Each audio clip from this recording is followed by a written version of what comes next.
Good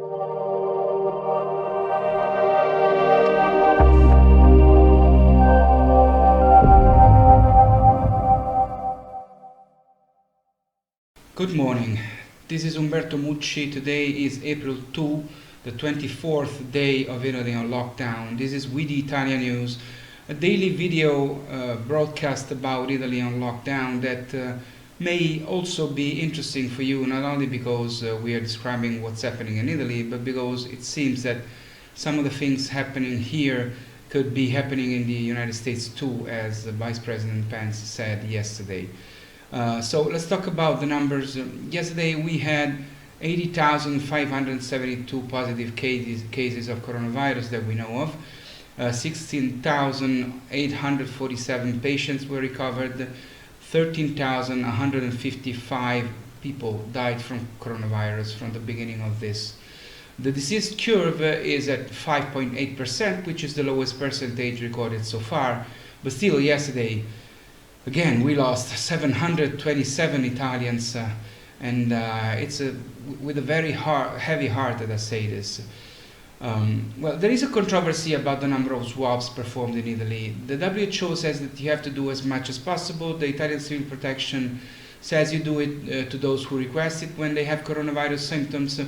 But there is news and evidence that many people in Lombardy have died or have been cured at home because they could not be swabbed. Some have said that they prefer to keep at home their elderly who are dying and stay with them, wearing masks and protection, instead of calling an ambulance and having them admitted, almost certain that they would have died alone in the hospital. But the fact that the number of swabs carried out is low also means that perhaps the government wants to keep the curve of contagions, and even that's low.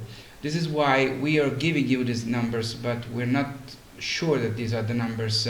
Actually, we are sure that they are not complete.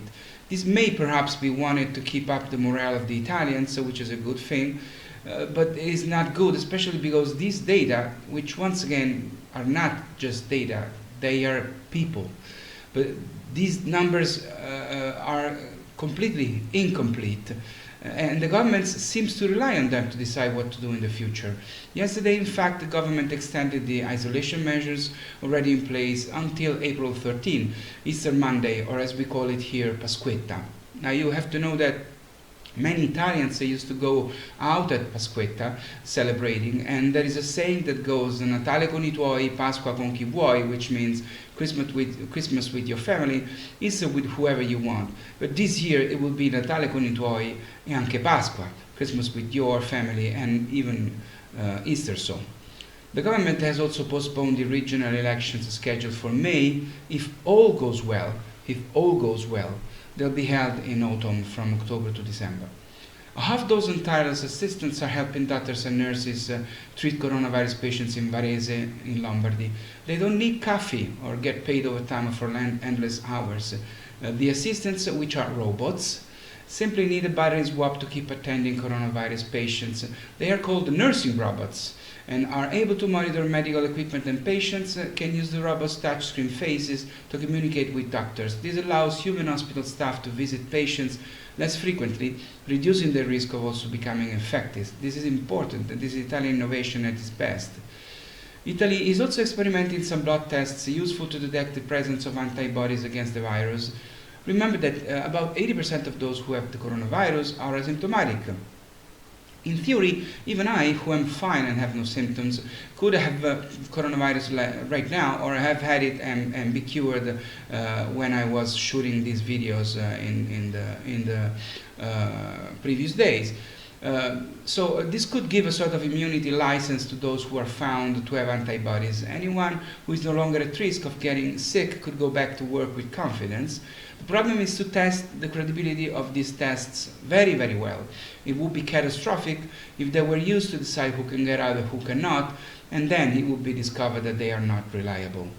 I'm always looking for good positive stories because I don't want these videos to be just sad stories. There's another one today. Now, a few days ago, Italy was moved by the story of Mattia, an 8-year-old boy from Cremona in Lombardy who was in intensive care. He had written to his mother a WhatsApp message: "I'm going to be intubated soon. Don't worry, I won't leave you alone. I love you, Mom. I'll fight for you and for Anastasia. I have to go. Anastasia was the little sister he never hugged, who died 5 years ago in childbirth. The mother, who, when Mattia was 3 years old, also won her battle against cancer, waited every night for a call to know her son's condition, hoping, finger crossing, not to hear the words, "he's dead." Well, Mattia kept his promise and won his battle. Yesterday he woke up and was extubated. He's still in intensive care, where he's under observation, but in the next few hours he'll be transferred. We're very happy for Mattia and for his mother, Umberto. Now, we raised 26,197 euros in our fundraising, donations from 263 wonderful people. We thank very much who donated. We also want to thank very much the Italy-America Chamber of Commerce of Texas, who mentioned our fundraising to their members and invited them to support us. Thank you. Please do the same. Please ask your contacts, your people, your friends to donate. Please give money to our fundraising to help Italy, help the Spallanzani Hospital, which is the most important Italian infectious hospital, to fight coronavirus. The link to the fundraising is in the description of this video. Tonight there's a surprise. At 9 p.m. Italian time, which is 5 p.m. East Coast time and 2 p.m. West Coast time, we'll release a video from an icon, an Italian icon, the most important and most wonderful Italian entertainer to me we have in Italy right now. He is a fantastic singer, a fantastic actor, a fantastic person. I was lucky enough to interview him a few years ago, and I was lucky enough because he attended and spoke to my book presentation in Rome in 2016. So I'm very thankful to him.